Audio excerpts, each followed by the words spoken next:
జై శ్రీరామ్, జై హనుమాన్. పంచముఖ ఆంజనేయ స్వామి ఫోటోను ఇంట్లో ఉంచితే ఎలాంటి ప్రభావాలు కలుగుతాయో తెలుసుకుందామా? పంచముఖ ఆంజనేయ స్వామి అని మనం వినే ఉంటాం. ఈ పంచముఖ ఆంజనేయ స్వామి గురించి మనకు రామాయణంలో వివరంగా దొరుకుతుంది.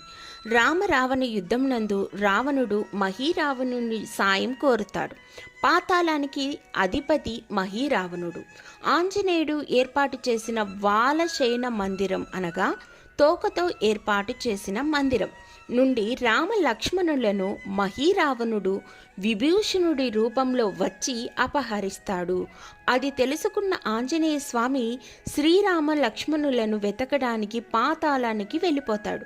పాతాళంలో వివిధ దిక్కులలో ఉన్న 5 దీపాలను ఒకేసారి విచ్ఛిన్నం చేస్తే తప్ప మహీరావణుడు ప్రాణాలు వీడుతాడని తెలుసుకున్న పవనుడు పంచముఖ ఆంజనేయ స్వామి రూపం దాలుస్తారు. అందులో ఒక ముఖం ఆంజనేయుడిది కాగా గరుడ, వరాహ, హైగ్రీవ, నరసింహాదులు కలిసి పంచముఖ అవతారంగా ఏర్పడి ఆ దీపాలను ఒకేసారి విచ్ఛిన్నం చేసి అనగా ఆర్పి శ్రీరామ లక్ష్మణులను కాపాడుకుంటాడు. పంచముఖ ఆంజనేయ స్వామికి 5 దిక్కులు, వాటి వివరాల గురించి ఇప్పుడు తెలుసుకుందాం. హనుమంతుడు శ్రీరాముడికి పరమ భక్తుడు. హనుమంతుడు భక్తసులువుడు. హనుమంతుడి కరుణా కటాక్షాలు కలగాలంటే శ్రీరాముడిని పూజించి భజన చేస్తే చాలు.